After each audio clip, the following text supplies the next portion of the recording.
क्लेशग्नि शुभदा मोक्षलब्धा कृष्ण दुर्लभा सांद्रानंद विशेषात्मा कृष्णाकर्षणी जैसा श्री कृष्ण भक्ति समस्त क्लेशों का नाश करती है। क्लेश तीन होते हैं।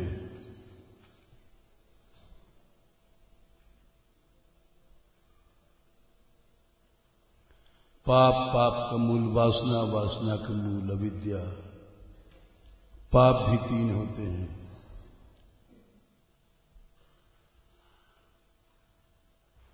क्रियमाण वर्तमान के और प्रारब्ध और संचित।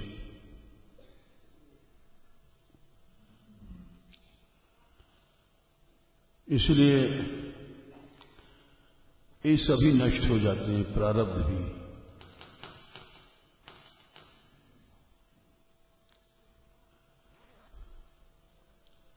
इसके बाद शुभों की प्राप्ति होती है, शुभ विचार होते हैं। जगत पीड़न जगत अनुराग, त्रिविध सुख और सर्वगुण प्राप्ति। मोक्ष भी तुच्छ हो जाता है, किंतु ये भक्ति बड़ी दुर्लभ है।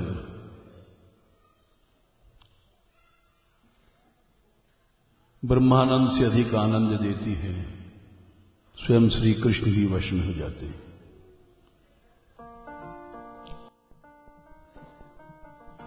भक्ति महारानी का श्रृंगार चल रहा है।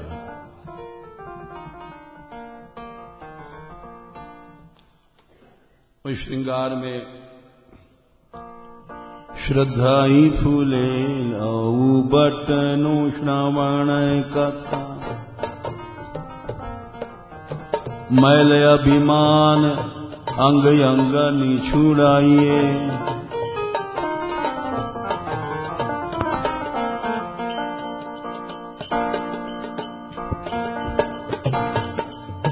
मनन सुनी अनवाए अंगुछाई दया, नवनी बसन पन सोधो ले लगाइए। आभरण नाम हरि साधु सेवा कर्ण फूल, मानसी सुनत संग अंजन बनाइए।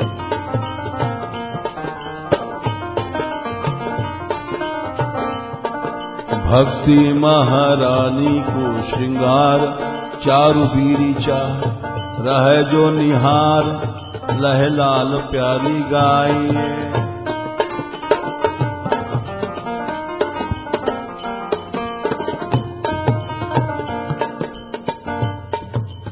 ऐसा श्रृंगार जो भक्ति महारानी को करता है, लाल प्यारी अर्थात प्रिया प्रीतम की प्राप्ति निश्चित हो जाती है। क्योंकि भक्ति वशः पुमान। वेदों में कहा गया पुमान जो पुरुष है वो भक्ति के वश है, भक्ति वश्यः। कल तक हम ये बता रहे थे दैन्य ही भक्ति महारानी की साड़ी है। श्रद्धा के फुलेल में नित्य कथा श्रवण किया जाए, ये उबटना है। इससे रोम रोम अंग अंग की मैल छूटेगी। सुनने के बाद उसका जो मनन किया जाता है वो है पानी से स्नान करना, अंगोछा या तौलिया लेकर के शरीर पोंछा जाए, यानी रोम रोम में दया रखी जाए, और दैन्य का वस्त्र भक्ति महारानी को पहनाया जाए। इसके बाद है पन सोधों लय लगाइए। प्रण अर्थात संकल्प दृढ़ता के साथ अपने इष्ट का ही नाम रूप गुण गाया जाए, ये प्रतिज्ञा किया जाए, व्रत लिया जाए। बिना व्रत के सुगंधी नहीं आती है, ये आवश्यक है। जैसे हमको श्री राधा रानी की प्राप्ति करनी है,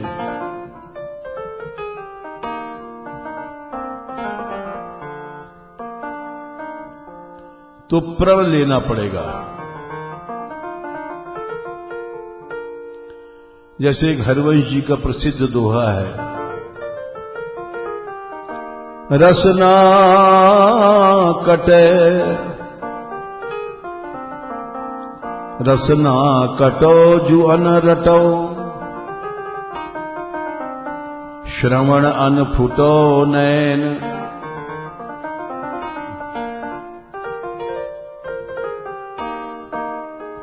रसना कटो जुअन रुटो, निरखि अन फुटो नैन। श्रवण फुटो जो अन सुनो, बिनु राधा यश में।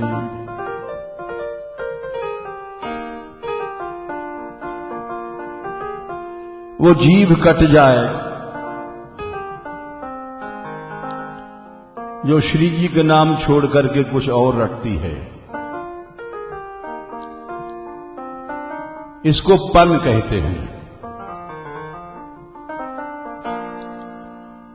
बिना पन के भक्ति में सुगंध नहीं आती।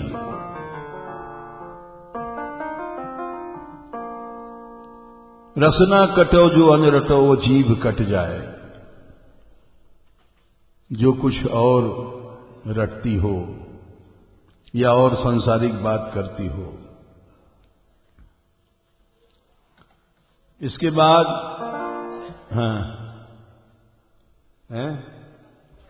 हाँ लिखो, रसना कटो जो अन्न रटो। अन्न मने अन्य चीजों को रटे जो। निरखी अन्न फुटे नयन, और प्राकृत रूप देखने वाली आंखें फूट जाएं।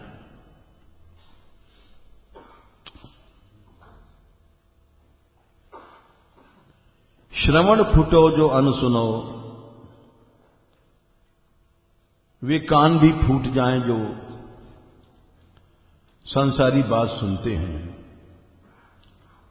बिनु राधा यश बैन, बिना श्री जी के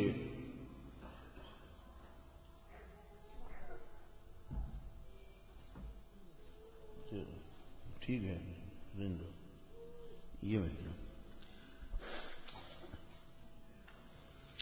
तो इस विषय में बहुत से भक्तों के चरित्र हैं। इसको समझने के लिए हम उदाहरण दे रहे हैं।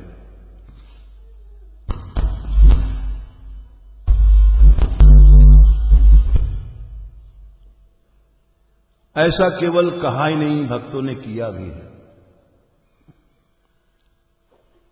जैसे प्रसाद निष्ठ राजा या भक्त बिलमंगल जी, ये सब ऐसे भक्त हुए हैं जिन्होंने अपने प्रण की रक्षा के लिए शरीर के अंगों की परवाह नहीं किया। प्रसादनिष्ठ राजा थे, उन्होंने भक्तमाल में कथा आती, जगन्नाथ जी के राजा थे और रोज पुजारी प्रसाद लाता था, लेते थे। एक दिन वो चौपड़ खेल रहे हैं, ध्यान बहुत उधर शतरंज वगैरह में बहुत ध्यान देना पड़ता है। पुजारी प्रसाद लाया, बायां हाथ बढ़ा दिया, प्रसाद दाहिने हाथ में लिया जाता है।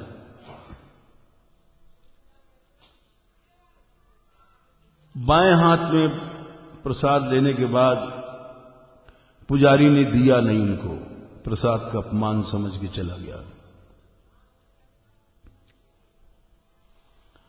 उन्होंने राजा को अपनी भूल मालूम पड़ी और ये सोचा कि हमारे दाहिने अंग से प्रसाद का तिरस्कार हुआ,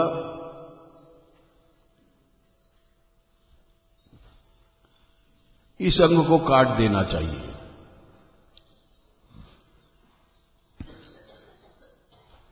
इसके लिए उन्होंने एक झूठ का आश्रय लिया। अपने मंत्री से कहा कि रात को एक भूत आता है और हमें परेशान करता है। ये कैसे करता है? जब हम जिस कमरे में सोते हैं उसमें जो ऊपर झरोखा है उसमें हाथ डाल करके ऐसे से हमको डरवाता है।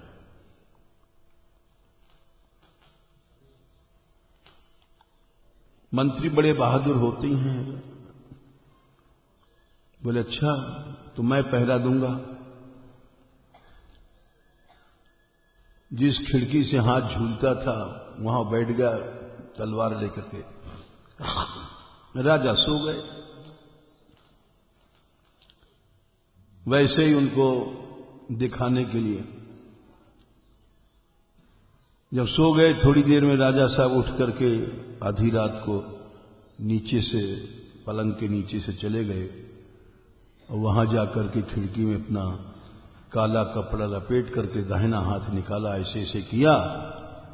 वो तलवार, वो मंत्री तैयार खड़े थे। ओह यही भूत है, यही आ गया आ गया आ गया। मारा तलवार, सारी भुजा उड़ गई। जब भुजा कट गई, काला कपड़ा लग गया, राजा की भुजा। राजा लोग तो गहने पहनते हैं, सजाते हैं शरीर को, राज मर्यादा है। तो देखा ही तो राजा की भुजा मालूम पड़ती है। दौड़ के पलंग पर गया तो देखा पलंग पर राजा साहब नहीं थे। घबरा गया।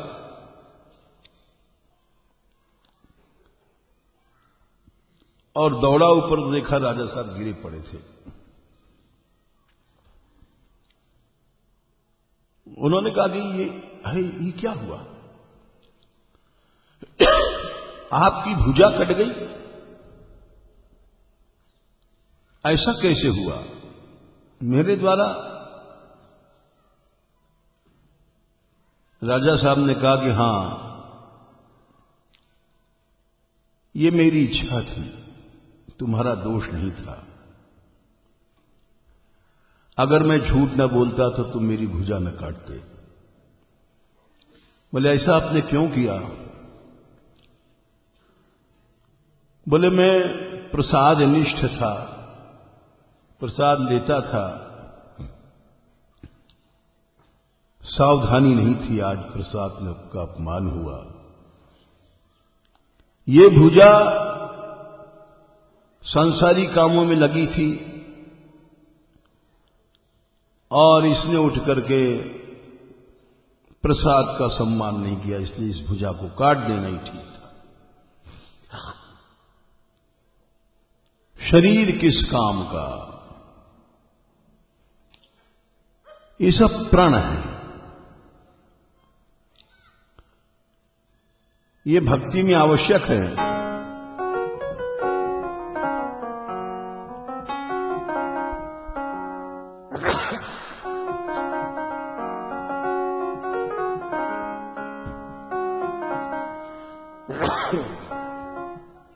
शौनक जी ने सबसे पहले भागवत के शुरू होने के पहले यही शिक्षा दिया है कि जिसको भक्ति करना है बिले बतोरुक्रम विक्रमान्ये।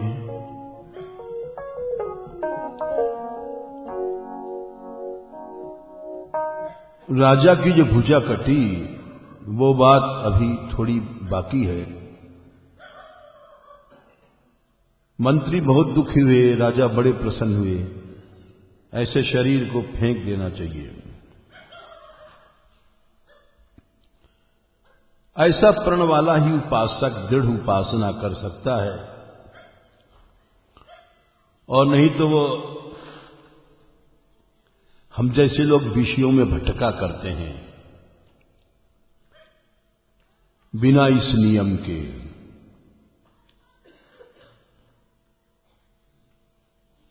भगवान जगन्नाथ जी ने सुना क्या उनको तो मालूम ही था कि राजा ने हमारे लिए भुजा कटवा दिया।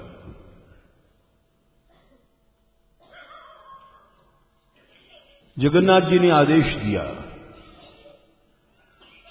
जो कटी भई राजा की भुजा है वो हमारे बगीचे में उसको गाड़ दिया जाए।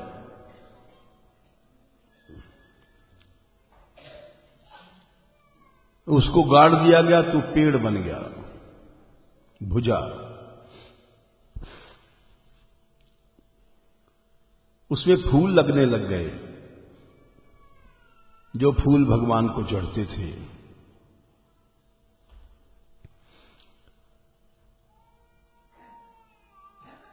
यही बात बिल्वमंगल जी ने भी किया। बिल्वमंगल जी का जो ग्रंथ है कृष्ण कर्णामृत, वो चैतन्य महाप्रभु जी बहुत सुनते थे। बड़ा सुंदर है ग्रंथ। कृष्ण प्रेम के विषय में अद्भुत ग्रंथ है। जैसे राधा रानी के विषय में राधा सुधा निधि, वैसे ही कृष्ण प्रेम में कृष्ण कर्णामृत।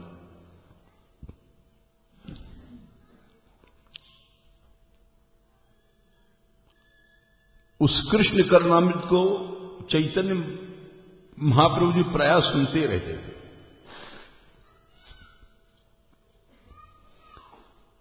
वो बिल्वमंगल भक्त जी की रचना नहीं कहनी चाहिए, विरह आवेश में निकले हुए उद्गार हैं।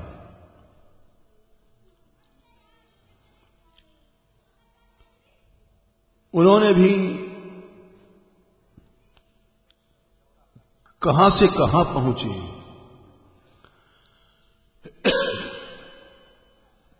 किसी कारण से वो विषयी बन गए थे, भोगी नहीं थे वे। इनके पूर्व जन्म की कथा लंबी है, वो हम नहीं कहेंगे। यही समझ लीजिए कि पूर्व जन्म में उनको शाप था। अच्छा, थोड़े में कह भी देते हैं चलो, क्योंकि बड़े बड़े महापुरुषों के जीवन में भी पतन आ जाता है।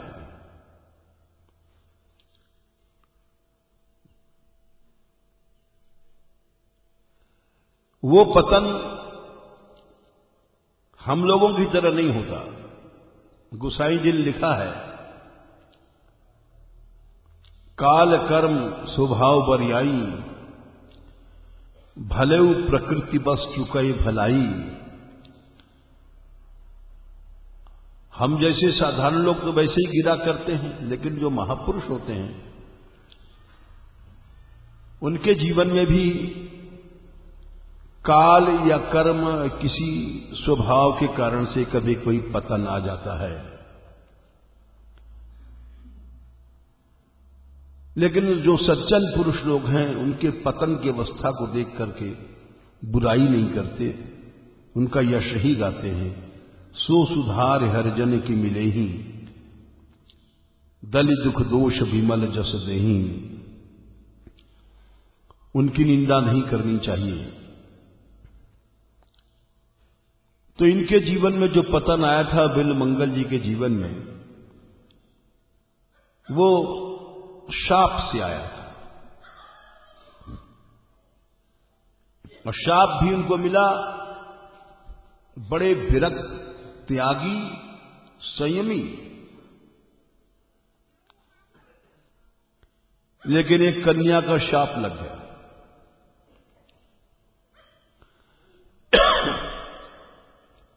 ये बड़े साधु सेवी थे,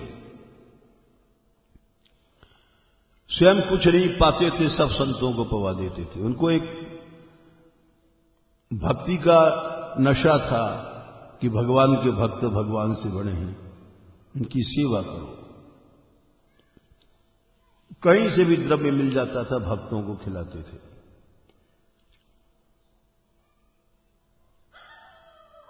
एक दिन जा रहे थे तो राजा की लड़की, वो मरी थी, बड़ी भक्त थी वो भी, राजा का बड़ा प्यार था उस पर। तो वो उसको उन्होंने कहा गाड़ दो, सब गहने के साथ, बहुत गहने थे। तो जब उसको गाड़ा जा रहा था, किसी ऐसे बीमारी में मरी होगी जिसमें जलाया नहीं जाता होगा, जो भी नियम हो, ये उधर से निकल रहे थे। अरे इस लड़की के साथ इतना धन गाड़ा जा रहा है, बड़े बड़े कंगन, हीरे मोती के नथ, हार, ये कैसे मूर्ख लोग हैं।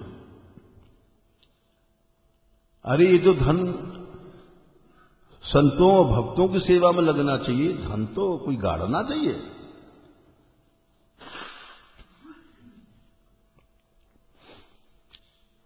ये वहीं दूर बैठ गए छिप करके। और जब लोग उस कन्या को गाड़ करके गए तो आधी रात को ये घुसे उस कमरे में। एक बड़ा सा कमरा बना के गाड़ा गया था।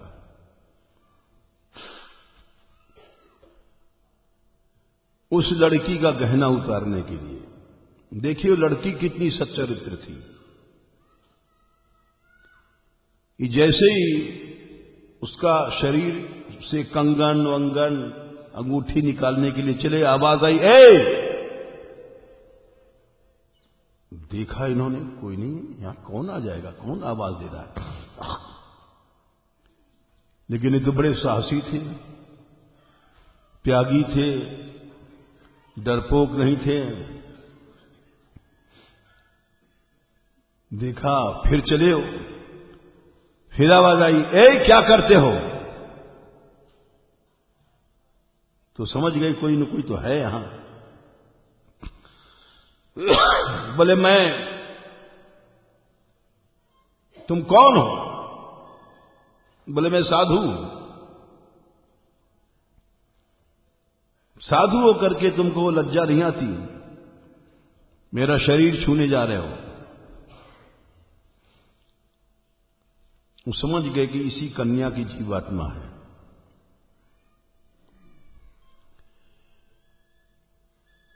मैंने कभी पुरुषों का स्पर्श नहीं किया और तू साधु होकर के मुझे छूता है।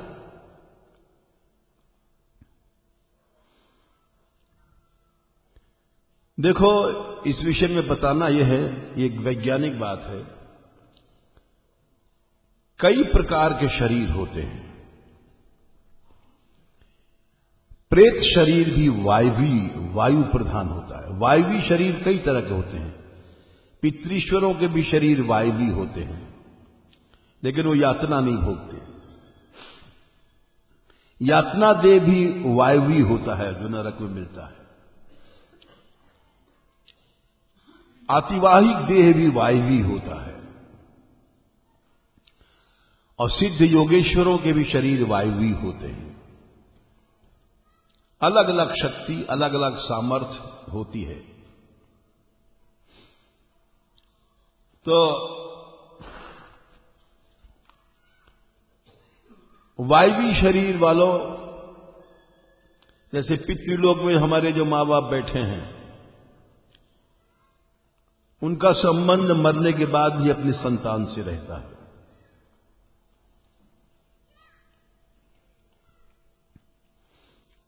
ये बात राजा पांडु ने कहा था, अगर पांडव लोग यज्ञ कर देंगे तो हम हरिश्चंद्र के समान हमारी गद्दी आ जाएगी। बेटा बेटियों का कर्म असर, कर्म का प्रभाव मरे भये मां बाप पर पड़ता है। वो उनके लिए जो भी करते हैं, जैसे धुंधकारी का उद्धार हुआ भागवत से, हम लोग जो शुभ कर्म करते हैं उसका प्रभाव पड़ता है मरे भये पितृईश्वरों पर। विश्वास रखना चाहिए, इसलिए कर्म संभल के करना चाहिए।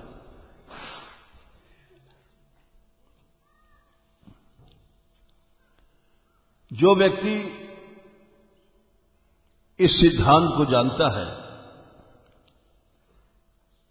वो सदा सावधान रहता है। तो ये जो शरीर था उसका अकाल मृत्यु के कारण, किसी कारण से मरी थी, और उसने कहा क्या करते हो? तो इन्होंने कहा कि हमको धन चाहिए, हम तो संत सेवा में लगाते हैं और हमें स्वर्ग नरक की चिंता नहीं है। निष्ठावान पुरुष थे।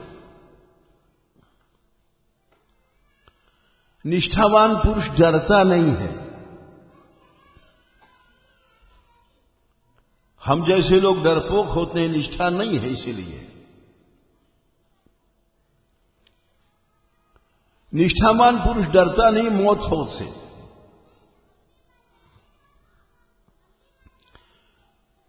वो समझ गई, अच्छा तो तुमको धन ही तो चाहिए, तुम हमारा शरीर मत छुओ। हमारे पिता के पास चले जाओ, राजा के पास, हमारे कमरे में, हमारे पलंग के नीचे 4 जो पाए हैं तखत के, उसके नीचे सोने के नीचे हैं, चारों के नीचे। तू मांग लेना, दे देंगे। कह देना तुम्हारी बेटी ने कहा है, इस बात को कोई नहीं जानता है। वो गए, राजा साहब से कहा, महाराज देखा साधु आए कोई। कहिए महाराज आप कैसे आए? बोले हम धन लेने आए हैं और आपकी कन्या ने हमको कहा है। बोले कन्या तो मेरी मर गई। नहीं, उसकी आत्मा ने कहा है कि उसको जहां पर तखत है उसके चारों पांव के नीचे सोने की ईंटें हैं। बोले अच्छा, अगर खोदा जाएगा होगी तो जरूर मिलेगी आपको। हमारी कन्या तो बड़ी सच्चरित्र, बड़ी सुंदर लड़की थी। जाओ, आज्ञा दिया, राजमहल के सेवकों ने खोदा, ईंटें निकली, दिखाई राजा साहब, दे दो इनको महात्मा को।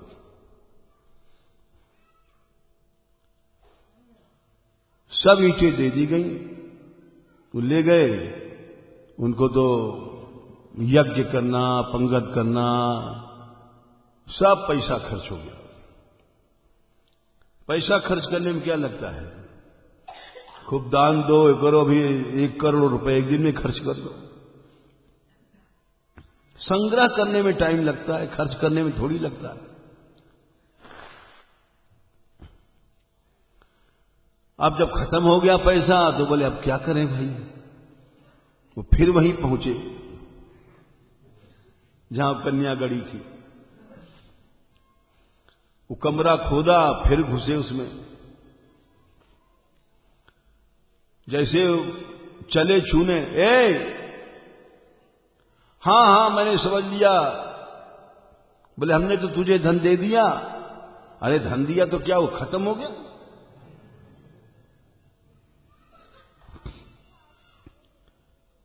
बोले मैं तो लूंगा। बोले तुम लोगे, तुम नार की गति को प्राप्त हो जाओगे।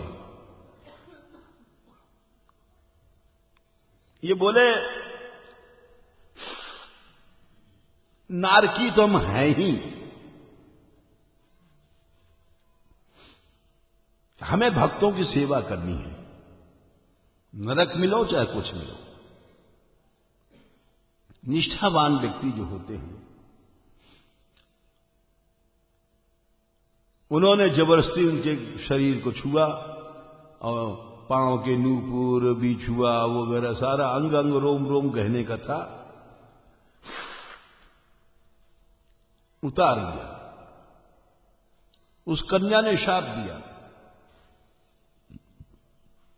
कि तू मेरे मना करने पर भी मेरा शरीर तेने छुआ,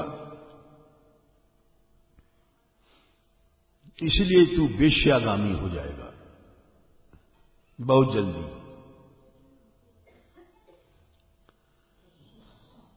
और मैं भी वेश्या बनूंगी क्योंकि तेने मेरा शरीर छुआ।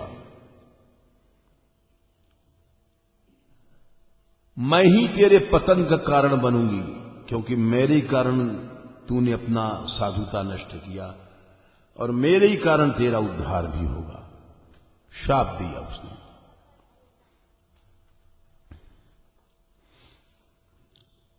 वो तुरंत जन्मी जाकर के, और ये भी इनका शरीर छूटा, ये भी पैदा भय किंतु बिल्व गांव में, ब्राह्मण घर में।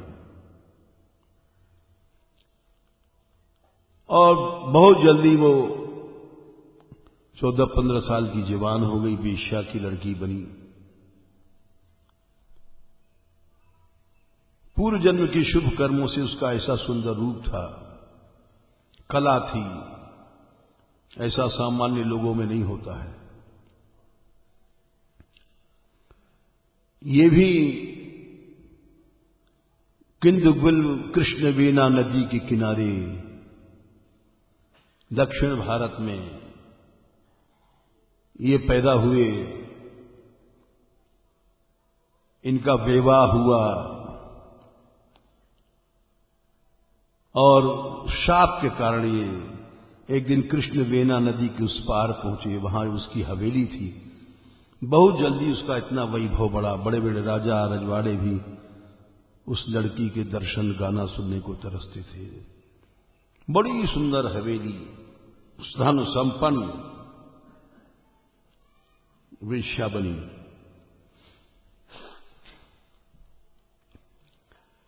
बिलमंगल जा रहे थे,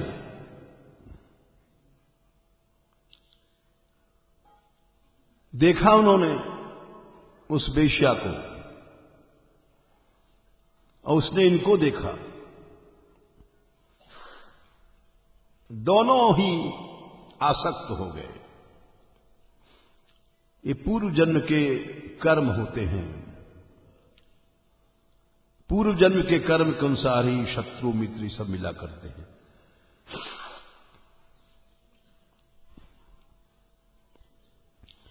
इतने आसक्त भय, घर बार छूट गया, घर में आना जाना छूट गया, स्त्री छूट गई, मां बाप छूट गए। आसक्ति की पराकाष्ठा। पिता मर गया, नहीं गए, बीमार था, खबर आती थी। आसक्ति उसको कहते हैं।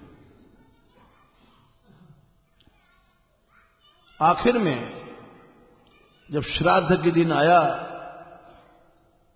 तब लोग गए चिंतामणि के पास। वेश्या जो चिंतामणि थी, अरे भाई इनको तो आज्ञा दे दे, तेरे हुक्म से ही जा सकते हैं, आज तो श्राद्ध है, अपने हाथ से एक ही लड़का था, इसका बाप क्या सोचेगा। उसने आज्ञा दिया, जाओ। उसकी आज्ञा से गए। वहां सारा दिन लग गया पूजा पत्री में, और जानबूझ के भी लगा दिया होगा लोगों ने कि कम से कम एक रात तो घर में रह ले। लेकिन वो संध्या हो गई, चौमासे की नदी बढ़ी, बोले अब हम जा रहे हैं। नहीं रुके। लोगों ने कहा अरे नदी कैसे पार होगे, नाव तो नहीं मिलेगी, दिन में मिलती है। बोले नहीं, हम नहीं रुक सकते, हमारे प्राण निकल जाएंगे, हम चिंतामणि के बिना एक क्षण नहीं जी सकते। चल पड़े और देखा कृष्णवेना नदी, तो बरसात की बड़ी अगम पानी, रात का अंधेरा, और चिंतामणि कह कर कूद पड़े कि तैर के पार जाएंगे। इनके पीछे इनकी स्त्री भागी थी कि तो जरूर मरेंगे। वो भी कूद पड़ी इनको बचाने के लिए, लेकिन वो तुरंत डूब के मर गई। ये तैरने लगे, बरसात की नदी, डूबने लग गए। तब तक सोचा एक लट्ठा बहा आ रहा है, उस लट्ठे को पकड़ लिया। वो लट्ठा नहीं था, वो तो उसकी लाश थी, उनकी बहू की। लेकिन उन्होंने रात के अंधेरी में कहा लट्ठा है। बोले अरे चिंतामणि ने हमारे लिए लट्ठा भेज दिया। नदी पार होकर के बारिश हो रही थी, घोर वर्षा, काले बादल, आंधी, चिंतामणि की हवेली बंद थी। अब रात में थोड़ी कोई आता है।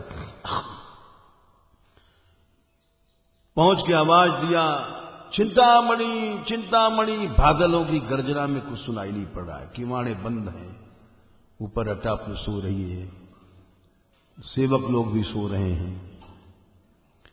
चिल्ला चिल्ला के थक गए, ऐसी गर्जना, ऐसा बादल।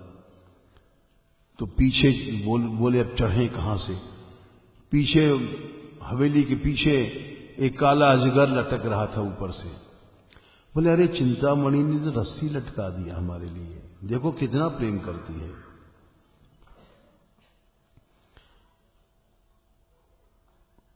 अंधापन में उसको पकड़ के चढ़े ऊपर, और दुमंजले तिजमंजले पर चढ़ते चले गए। ऊपर की भी फाटक लगा तो ऊपर से कूदे, धम से आवाज भी, तो सब सेवक जगे, चोर चोर चोर चोर, मारो मारो मारो। दौड़े, तब बोले मैं बिलमंगल हूं, चोर नहीं हूं। अरे चिंतामणि को जगाया कि बिलमंगल आए हैं आधी रात के समय। तो उठी, बोले तुम कैसे आ गए? अरे तुमने लट्ठा जो हमारे लिए बहा दिया था ना, उस लट्ठे से हम नदी पार हो गए। बोले लट्ठा? हमने कहा लट्ठा भगाया। और यहां कैसे चढ़े? बोले तुमने रस्सी लटका रखा था। अरे बड़े बिलमंगल, हमने रस्सी क्यों लटकाया? बोले देखो, मशाल जला के गए तो देखा काला अजगर। अरे बिलमंगल, तुम इसको रस्सी कहते हो, तो तुम्हारा लट्ठा भी देखेंगे कैसा है। मशाल लेकर के अपने सेवकों के साथ चली। थोड़ी दूर जब नदी किनारे पहुंची तो देखा कि लाश पर। बोले लट्ठा है? अरे ये तो कोई स्त्री है, शायद तेरी स्त्री है। ये शाप के कारण पतन हुआ था, शाप खत्म हो गया। इसीलिए बड़े बड़े महापुरुषों का भी पतन हो जाता है। गोसाई जी ने लिखा है, काल कुभा स्वभाव कर्म बरियाई, पतन महापुरुषों का किसी कारण से होता है। हम जैसे साधारण जीवों की तरह उनका पतन नहीं होता है। शाप का समय पूरा हो गया। चिंतामणि को होश हुआ, पूर्व जन्म के संस्कार वही आ गए। उसने कहा बिलमंगल, यदि तू इतना प्यार मेरे इस मिट्टी के शरीर से किया। यदि तू ऐसा प्यार कृष्ण से करता तो अब तक तुझे कृष्ण मिल गए होते। धिक्कार है तुझको और धिक्कार है मुझे, तुझ जैसे अंधे से हमने प्रेम किया जो इतना माया में अंधा हो चुका है। तुझे जो धिक्कार है तुझसे ज्यादा मैं अपने को धिक्कार। आज से पीछे मैंने, इसको प्रण कहते हैं, संकल्प कर लिया कि केवल कृष्ण का गुण गाऊंगी, किसी पुरुष का मुंह नहीं देखूंगी।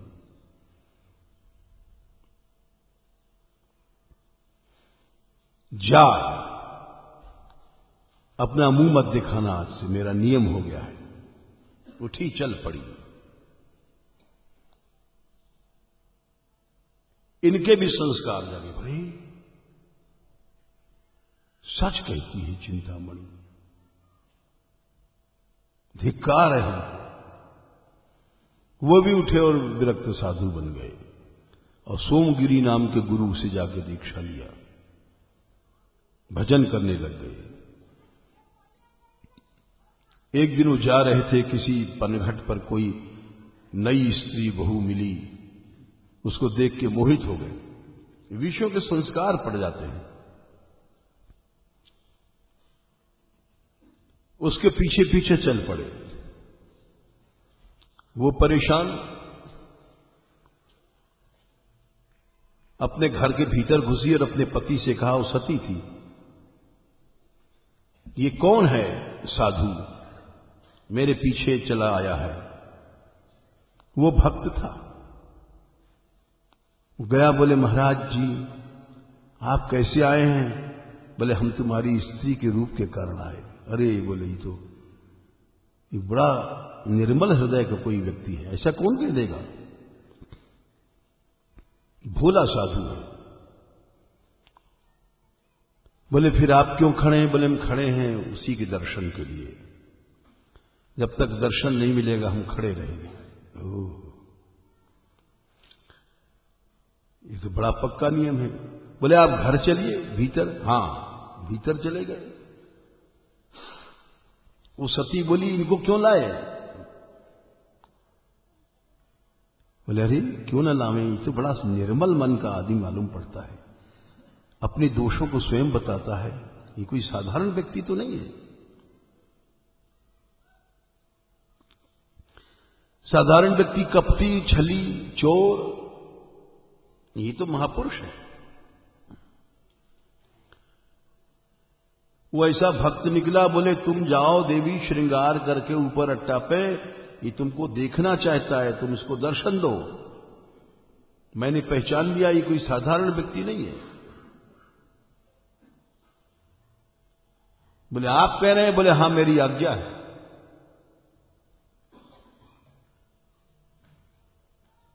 वो सती थी। बोले ठीक है। श्रृंगार करके गई। ऊपर से अट्टा से सुन रहे थे वे कि अपनी स्त्री से कह रहा है जाओ वहां जाओ तुम। लेकिन अब तो संस्कार जग गए थे ना उनके। ओह, धिक्कार है हमको, हमसे तो गृहस्थ अच्छा है। वो गई ऊपर श्रृंगार करके। बोले महाराज आज्ञा कीजिए। बोले अच्छा देवी 2 सुआ लाओ लंबे लंबे। बोले क्या करेंगे, हमको जरूरत है। अब तो जो कहना है उसको करना पड़ेगा क्योंकि पति गया। सुआ ले गई। अब तुम नीचे चली जाओ। बोले अच्छा, जो कहेंगे करना ही पड़ेगा। दोनों सुआ लेके घुसा दी आंख में, कच्च से चीख के गिर पड़े क्योंकि फूट गई आंख। वो दौड़ी, देखा तो वहां आंखें फूट गई, सुआ घुस गया, दोनों धार बह रही है। बड़ी जोर से चिल्लाई पति देवता से, अरे देखो ना देखो ये क्या हो गया। वाई बोले ये तुमने क्या किया? बोले मैंने कुछ नहीं किया। सुआ किसने दिया? बोले इन्होंने मांगा था। बिल मंगल बोले इस देवी का दोष नहीं है, इससे कुछ नहीं कहना, मैंने अपनी आंखों को दंड दिया है। बोले क्यों? अब ये आंखें फिर नहीं भटकाएंगी कभी। मैंने इन आंखों को फोड़ लिया है, अब संसार को रूप नहीं देखना है। महाराज रुकिए, हम वैद्य बुलाएं? वैद्य नहीं, एक सेवा और कर दो अगर तुम हमको प्रसन्न करना चाहते हो तो। बोले क्या? अब तो मेरी आंख फूट गई ना, हमें सीढ़ी दिखाई नहीं पड़ रही है, हमारा हाथ पकड़ के अपने घर से बाहर निकाल दो। ऐसा कैसे हो सकता है? हत्या से भी ज्यादा पाप हमें लगेगा। बोले नहीं,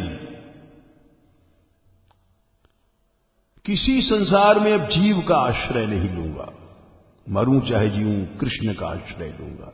ये है प्रण। एक भरोसा एक बल, एक आस विश्वास, ये है प्रण। एक राम घनश्याम हित, चातक तुलसीदास।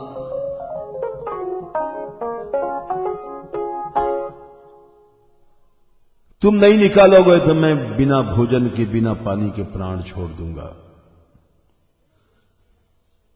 देख लिया ये नहीं मानेगा, दरवाजे के बाहर कर दिया।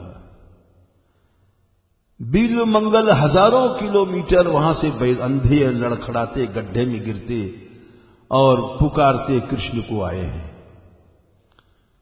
वो जो श्लोक निकले हैं उसको कृष्ण करणामृत कहते हैं। एक एक श्लोक में चीत्कार है, हे देव, ये वही का श्लोक है। हे देव, हे दैत्य, हे भुवनैक बंधो, हे कृष्ण, हे चपल, हे करुणैक सिंधो,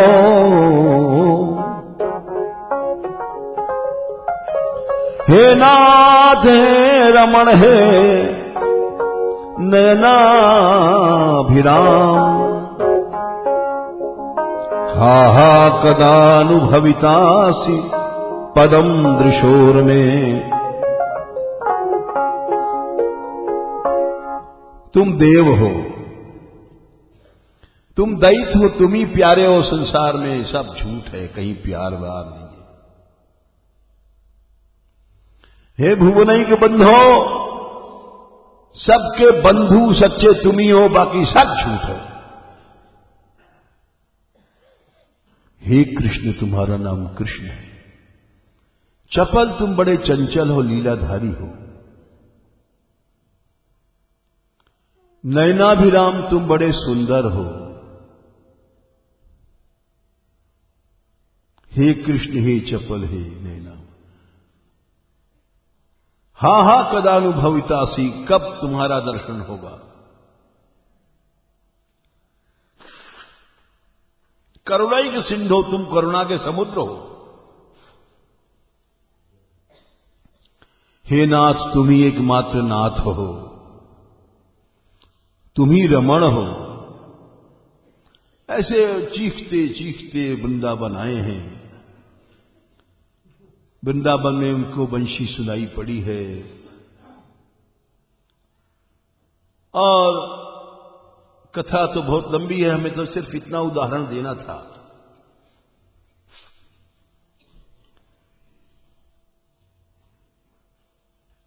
उन्होंने कृष्ण मिल गए, पूरी बात समझ लो, अधूरी क्यों क्षण।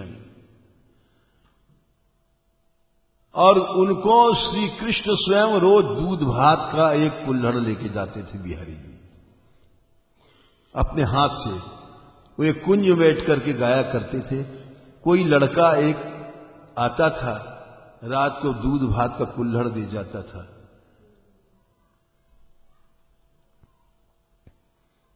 बाबा ले,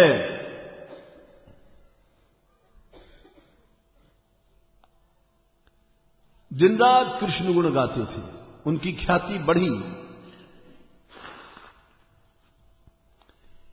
चिंतामणि ने भी सुना कि कोई एक वृंदावन में अंधा है। ये बहुत पुरानी बात है, चैतन्य महाप्रभु से बहुत पुरानी बातें हैं। वो अकेले कुंजों में गाता है, सुनते हैं कृष्ण आते हैं उसके पास। वो भी भक्त हो गई थी, जोगिन हो गई थी।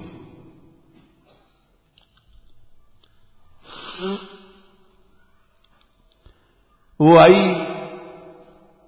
उससे पता लगाया, उस कुंज में पहुंची तो देखी बिल्व मंगल, रोने लग गई, दूर खड़ी होकर के। क्या देख रही हूं? ये तो वही बिल्व मंगल है, अंधा है। अंधा कैसे हो गया? रोने की आवाज सुनी, बोले कौन रो रहा है? तुम कौन हो?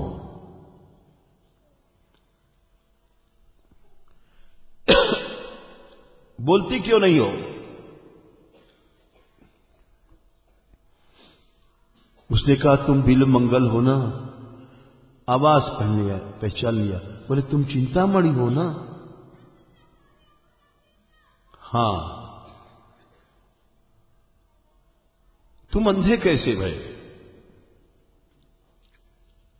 सारी बात बता दिया। बोले चिंतामणि तू मेरी गुरु है। ये पहला श्लोक है कृष्ण कर्णामृत का। चिंतामणिर्जयति सोमगिरिर्गुरुर्मे शिक्षा गुरुश्च भगवान शिखिपिच्छमौली। भगवान की जय नहीं बोला, अपने गुरु सोमगिरी की जय नहीं बोला, सबसे पहले चिंतामणि की जय बोला।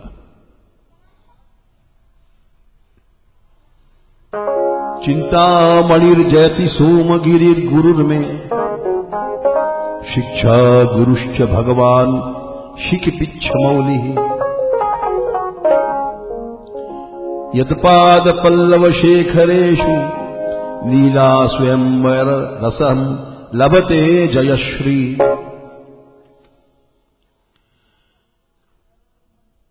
तो तुम खाते क्या हो?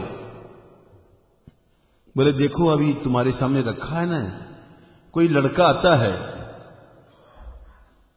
ये दूध भात को कुल्हड़ ले जाता है, ये तुम पालो चिंतामणि। चिंतामणि बोली कि वो कौन है लड़का? बोलो मैं नहीं जानती। बोले वो कौन हो सकता है? वो कृष्ण है। इस जंगल में कौन आएगा? जब कृष्ण ने तुमको दिया तो तुम्हारे हिस्से का मैं कैसे खा सकती हूं? मैं नहीं खाऊंगी। तुम तो अंधे हो, तुम क्या खाओगे? बोले तुम नहीं खाओगे तो मैं भी नहीं खाऊंगा, तू तो मेरी गुरु है। बोले नहीं मैं नहीं खा सकती, तुम पाओ। वो तुम पाओ, किसी ने नहीं पाया। कुल्हड़ वैसे ही रखा है। इस झगड़े को निपटाने के लिए फिर से ठाकुर जी एक कुल्हड़ और लेके गए।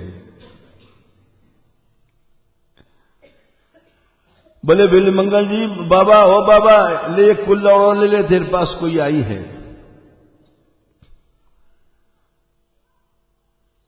चिंतामणि ने हाथ पकड़ा। बोले तुम कौन हो?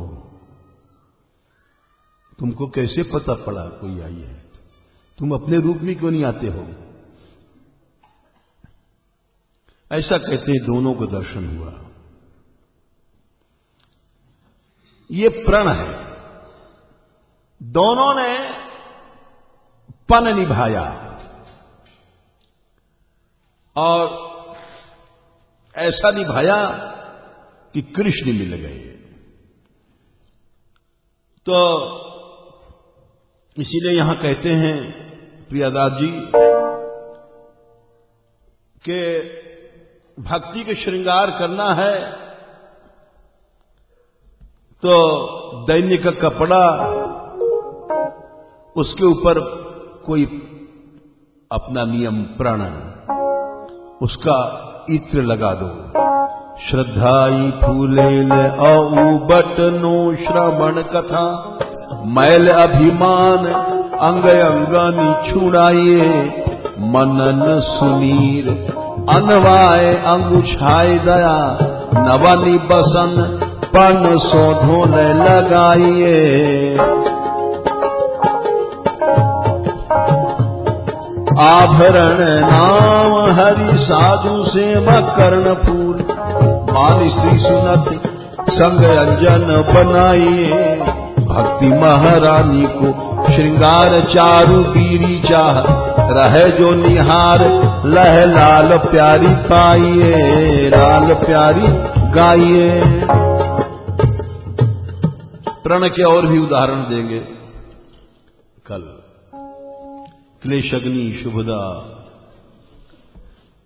मोक्ष लघुता कृत सुदुर्लभा, सांद्रानंद विशेषात्मा, कृष्णाकर्षणी च सा।